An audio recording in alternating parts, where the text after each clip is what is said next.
He looked straight into my son's eyes and said the Rockwell family was not the right kind of people. Then he forced his daughter to walk away from the marriage. What Gerald Ashford never imagined was whose signature had been sitting on his desk for the past 9 months, still unsigned. It was the one thing standing between him and everything he had spent his entire life building. I sat in the darkness. Only the steady ticking of the clock filled the room.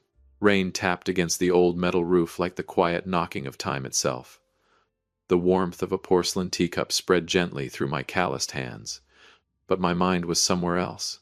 I was back in Gerald Ashford's luxurious office, the place where he had just insulted my bloodline. He looked straight into my son's eyes and said the Rockwell family was not the right kind of people. Then he forced his daughter to walk away from the marriage. What Gerald Ashford never imagined was whose signature had been sitting on his desk for the past 9 months untouched. A single signature standing between him and everything he had spent his entire life building. 35 years. That is how long I worked with steel structures. I understand metal fatigue. I know how a hairline crack can bring down an entire highway bridge. Gerald thinks he is the architect of his own life. He believes power is measured by the shine of leather shoes or the numbers flashing across the stock market. He is wrong. In engineering, there is a term called the ultimate load point. Gerald reached that point the moment he called Landon a failure. The moment he looked at my old hard hat and smirked. He did not know that helmet had walked through the greatest construction sites in this state. It carries the honor of a mechanic. It carries the patience of a father. Gerald is waiting for approval on the most important project of his life. The project that will carve his name into history. He has knocked on every door. He has spent millions of dollars on lawyers. But every road leads back to a single name. A name he just threw in the trash with contempt. Landon remained silent, so did I. The silence between a father and son does not need to be filled with empty promises.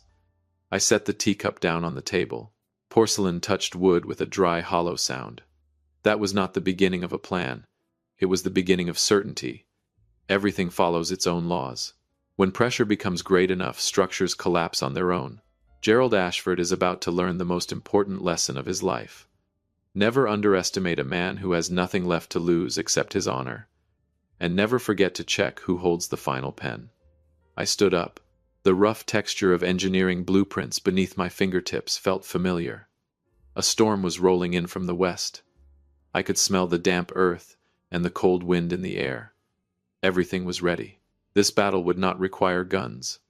Only patience. And a forgotten signature. Welcome back to Dad's real-life revenge. Grab a drink, maybe a snack, sit back and make yourself comfortable.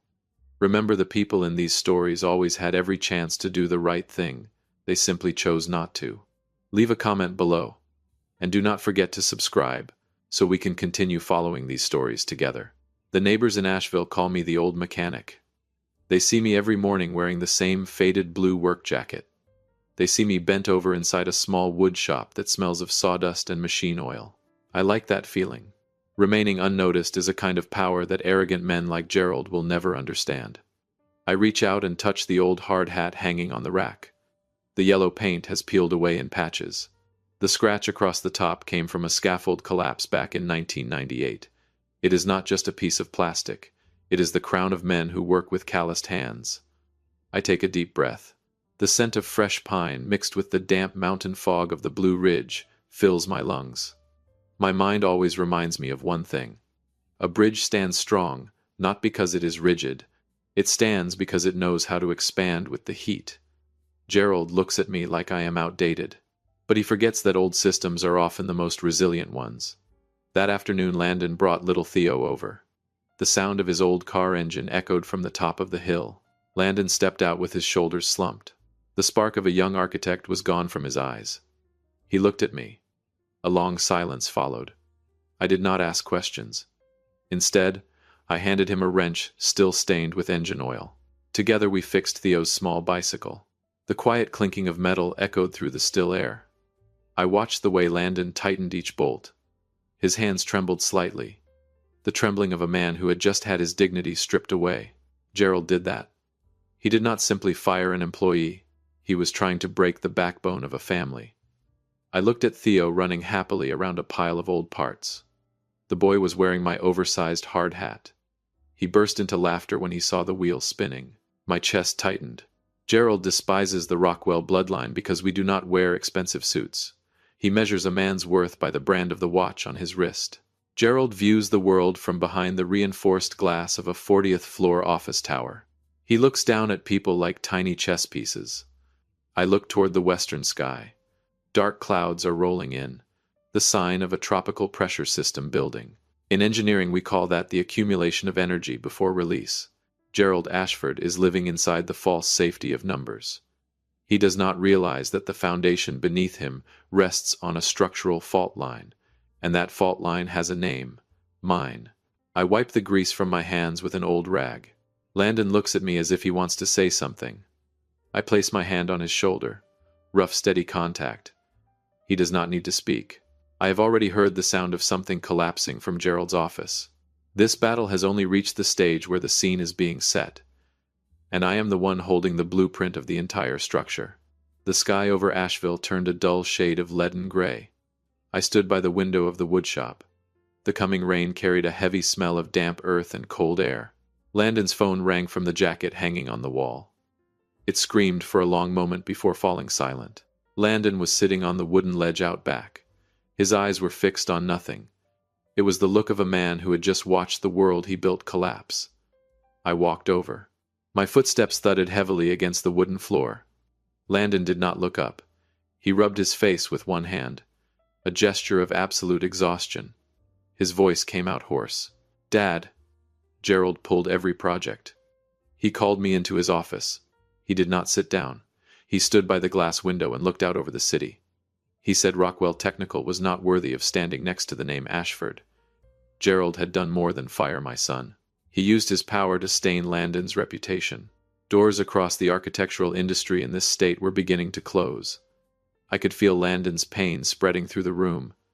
It was like the smell of overheated steel. Hot and suffocating. He had given 3 years to that company. Stayed up through endless nights finishing drawings Gerald proudly presented as his own. And now he discarded him like a flawed draft. That evening, Yasmin arrived. Her face was pale. She cried without making a sound. Gerald had given his daughter an ultimatum: either divorce Landon and keep her inheritance, or walk away from the Ashford family with nothing. Gerald called our bloodline parasites. He said the Rockwell family was not the right kind of people to enter high society. His arrogance had crossed every line of decency. I looked at little Theo sleeping in Landon's arms. The boy clutched his father's thumb tightly. Soft children's music played from an old toy nearby, a painful contrast to the harsh reality in the room. Boxes of Landon's belongings were stacked in the living room, crumpled blueprints, dreams crushed under invisible pressure. Silence filled the wooden house. But it was not the quiet peace we once knew. It was the silence of ashes after a fire. I placed my hand on Landon's shoulder. I could feel the trembling in his muscles tight with humiliation. He looked at me and asked if there was anything we could do. I did not answer right away. Instead, I looked at the old hard hat resting on the table. The yellow lamp above it cast a faint halo of light. My heart felt cold as winter steel. Gerald believes he controls the game. He thinks he can define a man's worth with money. But he made a mistake.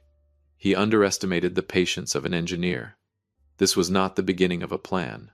It was the beginning of certainty. Every bolt has a limit to how much torque it can handle, and Gerald has just tightened the wrench too far. The structure he is so proud of is about to make the cracking sounds of collapse. I will show him the strength of the people he calls inferior. This battle will not happen in the newspapers. It will happen at the very foundation Gerald is standing on. The truth will be exposed, and I will be the one performing the final structural inspection on his life. The next morning, I did not wear the faded worker's jacket. Instead, I chose the old suit that had been hanging deep inside the glass closet for 10 years. It was old, but perfectly pressed. I tied a dark blue tie with careful precision. My calloused hands fastened the silver cufflinks one by one. Landon looked at me, surprise clear on his exhausted face. He did not ask where I was going. In this family, silence is a language of trust. I drove my old car into the downtown district, the headquarters of Rockwell Technical Solutions, the same name Gerald loved to mock as nothing more than an abandoned mine. The building guard looked at me, then at the ID card in my hand. He immediately straightened his posture and gave a respectful nod. I walked through the grand lobby with steady steps. The sound of leather shoes striking marble echoed with quiet authority. Here I was not the old mechanic from Asheville. Here I was, the chief structural engineer and the man holding the controlling shares. I stepped into the technical archive room. The familiar scent of old paper and printer ink surrounded me. On my desk sat a bright red file. The Ashford Harbor Bridge Project. The legacy Gerald hoped would carve his name into the history of construction. He had poured all the capital and reputation of his family into it. All he needed was one final approval signature before construction could begin. A signature confirming structural safety and regulatory compliance. I opened the file. Detailed blueprints spread beneath the cold, white fluorescent lights. I took a wooden pencil and quietly marked several critical weaknesses. Gerald had been too impatient. He cut costs in the very sections meant to carry the foundation load. He believed a dazzling exterior could hide the hollow structure beneath.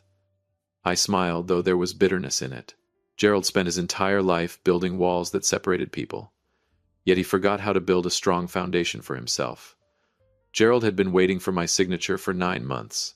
What he never realized was whose name was written on the door he kept knocking on. He sent dozens of emails demanding updates from the review department. He called politicians to pressure the regulators. But he never understood that the man holding the final authority was the father of the son-in-law he had just thrown out of his house. The signature of Grant Rockwell. A steel barrier that Gerald's money could never buy.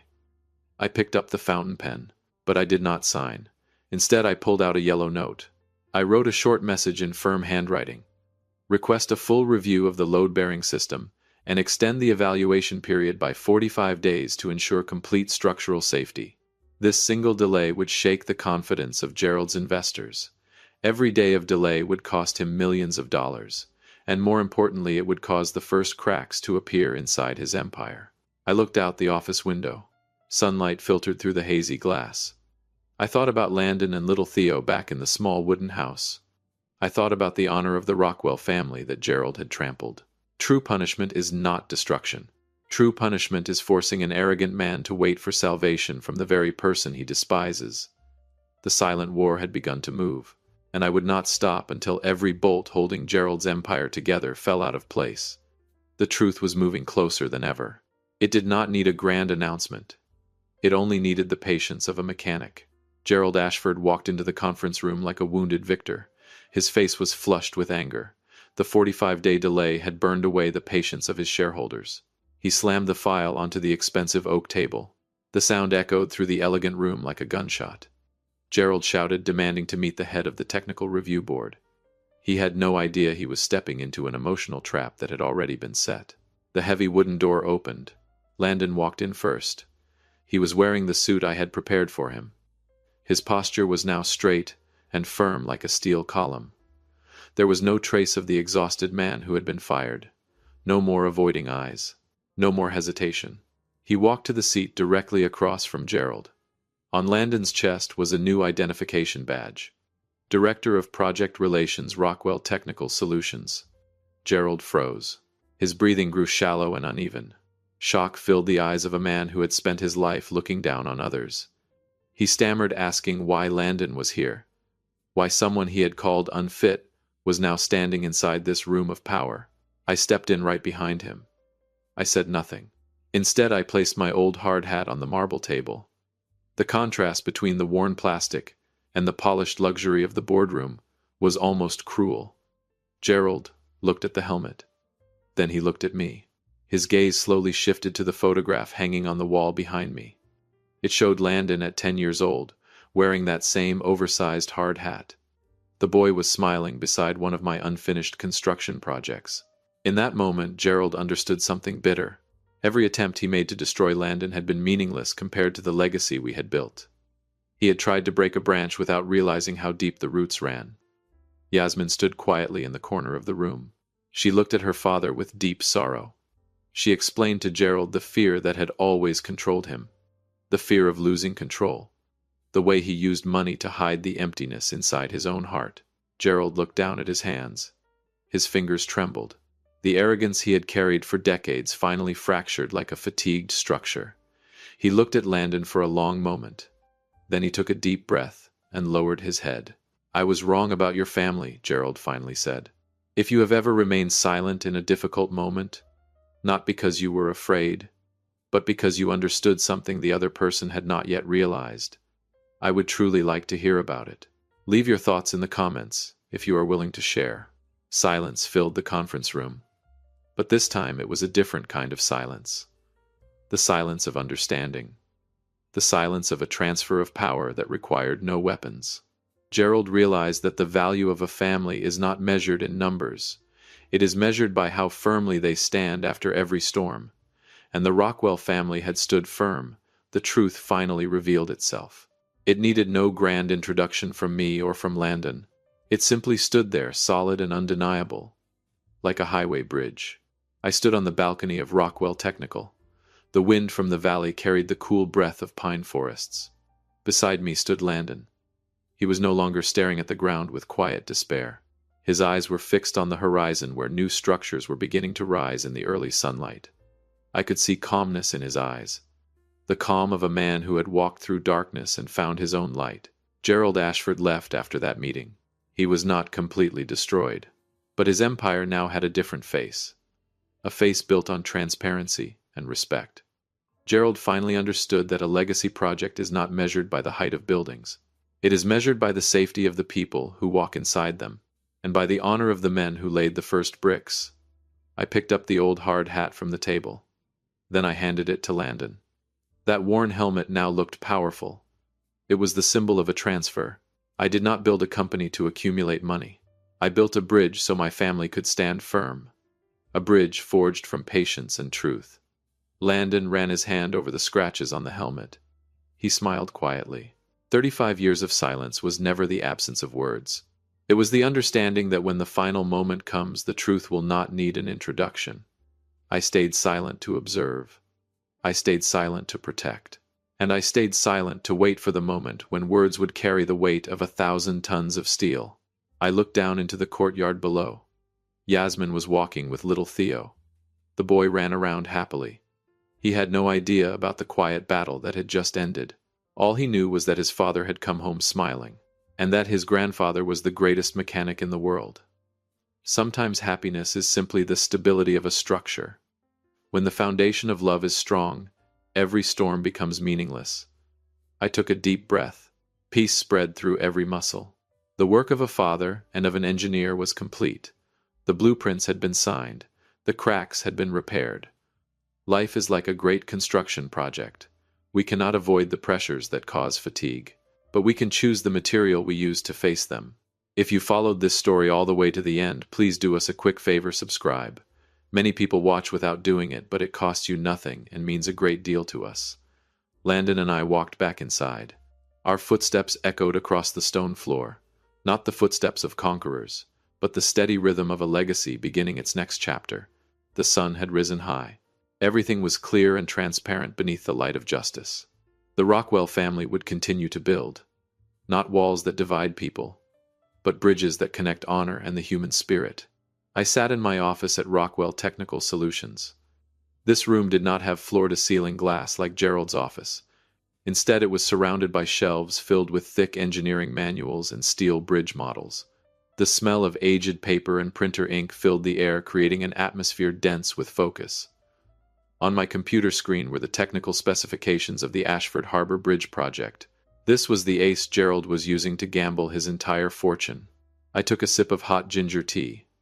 The sharp heat spread across my tongue. I remembered Gerald's face the day he threw Landon out of his office. The face of a man who believed money could bend every rule. Gerald had spent millions hiring the best consulting firms. But he overlooked the most important review step: the final structural fatigue evaluation under hydraulic current stress.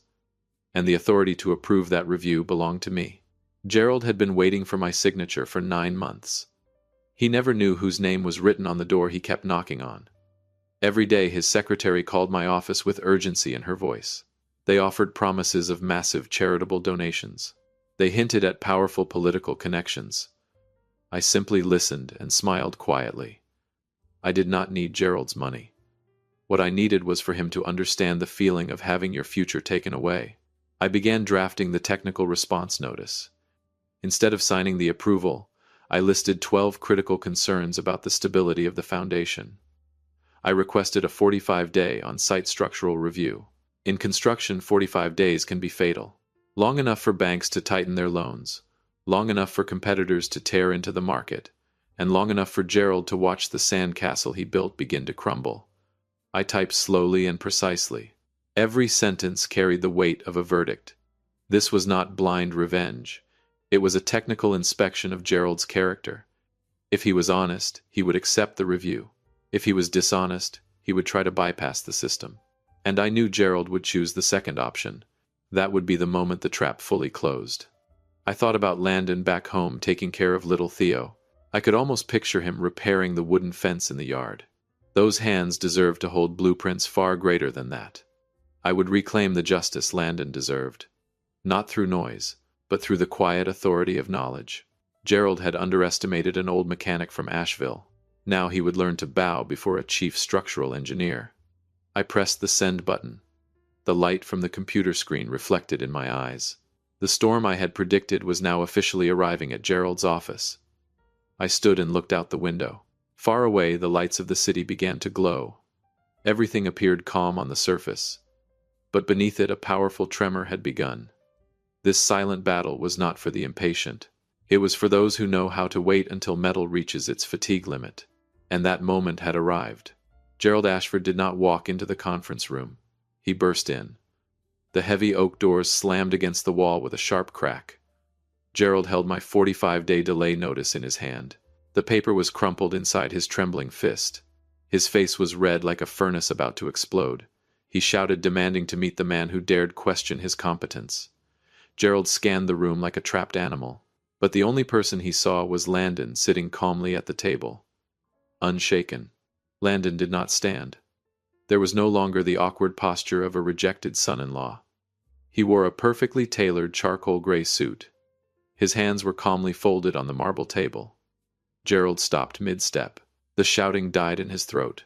He stared at Landon, like he was looking at a ghost. Landon gave a small smile and invited him to sit.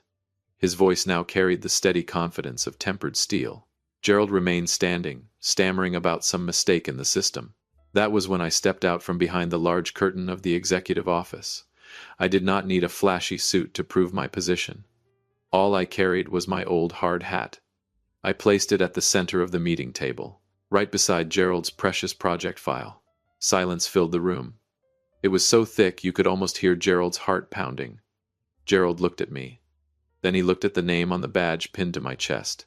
For the first time, he realized that Rockwell Technical was not a coincidence. His eyes slowly moved to the wall behind me. There hung a large photograph of a massive suspension bridge. Beside it was a smaller photo of Landon at 10 years old standing beneath that same bridge. The boy wore my oversized hard hat and smiled proudly. In that moment, Gerald began to understand. He had tried to crush a man he believed was insignificant, without realizing that man had been forged from the very foundations Gerald himself relied upon. Gerald's arrogance finally cracked, like concrete splitting under unbearable pressure. I looked directly into Gerald's eyes. There was no hatred in mine, only the dry truth of an engineer. I told him about the difference between price and value, about how an expensive watch cannot buy a single moment of peace when the foundation beneath you collapses, about how he had looked down on the bloodline of the very builders who constructed this city. Gerald sank slowly into his chair. The weight of truth pressed down on the shoulders that had always been held stiff with power. Then Yasmin entered through the back door of the meeting room. She looked at her father with quiet sorrow. Yasmin explained that Landon had been the one secretly fixing the technical flaws in Gerald's project drawings for the past 2 years, not because it was required, but because Landon truly loved the work. Gerald stared down at his hands. His fingers no longer obeyed him. The enormous ego he had carried for decades was now nothing but rubble. He looked at Landon for a long time. Then he looked at me. Finally he spoke. "I was wrong about your family." The words came out with painful effort. They carried the collapse of a belief he had held his entire life. Landon looked at me, then back at Gerald. There was no triumph in his face. He simply nodded calmly. Justice does not require cheers. It only requires the acknowledgement of truth. Silence returned to the conference room once again, but this time it was the silence of cleansing. Every barrier Gerald had built around himself had fallen away. The structure of his character was beginning to rebuild from the ashes. The truth had finally revealed itself. It stood there firm and undeniable. It needed no dramatic introduction. We stood and prepared to leave. Gerald remained sitting there, the old hard hat still resting on the table before him. A lesson about real value he would carry for the rest of his life. The battle had reached its highest climax, and the victory belonged to those who understood the foundation of honor. Gerald sat there, motionless like a cracked stone statue. The fading afternoon sunlight passed through the office windows and fell across his silver hair. The arrogance that once defined him was gone. All that remained was the shock of realizing that the foundation of his life had been built on sand. The ticking of the clock in the conference room sounded unusually loud. Each second was a reminder of the collapse of an empire made of illusions. I stepped closer to the table. I did not look at Gerald. Instead, I looked at the technical drawings spread across the desk. I took out my fountain pen. Then I signed the approval. But I added one mandatory condition. The entire project would be supervised by Rockwell Technical Solutions, and Landon would hold final authority over all structural safety decisions. This was not an act of mercy. This was the execution of justice. Gerald slowly lifted his eyes toward Landon. This time there was something different in his gaze. Respect. Late but genuine. He finally understood that he had tried to break a man he had never truly been capable of understanding. Landon did not say a single bitter word. He simply picked up the project file and gave a quiet nod. Landon's restraint hurt Gerald more deeply than any insult ever could. It proved that the Rockwell bloodline carried the rarest metal of all. Integrity that could never be bought. I felt a quiet relief spread through my chest, like the final span of a bridge sliding perfectly into place. The tension that had built over so many years finally began to dissolve. We did not destroy Gerald. We simply removed the mask he had hidden behind, and forced him to face the man he truly was. We walked out of the office. This time no one tried to stop us. Ashford employees watched us leave in respectful silence. They had witnessed the truth. They had seen the strength of an old mechanic and his son. The world of glass walls and expensive suits still existed, but gravity had shifted. I took a deep breath as we stepped outside the building. The air smelled rich with earth after the rain. This satisfaction did not come from winning a battle. It came from protecting what mattered most: family, honor, and the legacy built by working hands. Everything had returned to its rightful course. The storm had passed, and our structure was still standing. I drove back to Asheville as the sun began to sink behind the Blue Ridge Mountains. The sunset poured gold across the endless pine forests.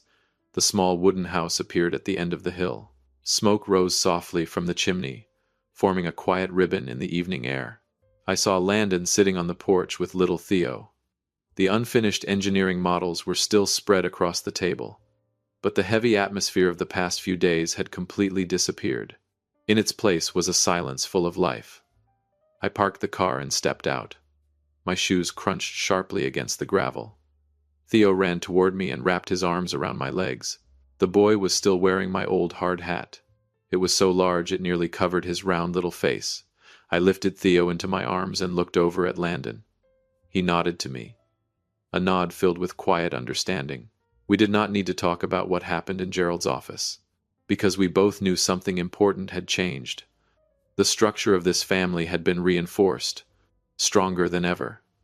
I looked down at my hands. The calluses were still there. The traces of engine oil still rested beneath my fingernails, but that roughness now felt like proof of a quiet victory.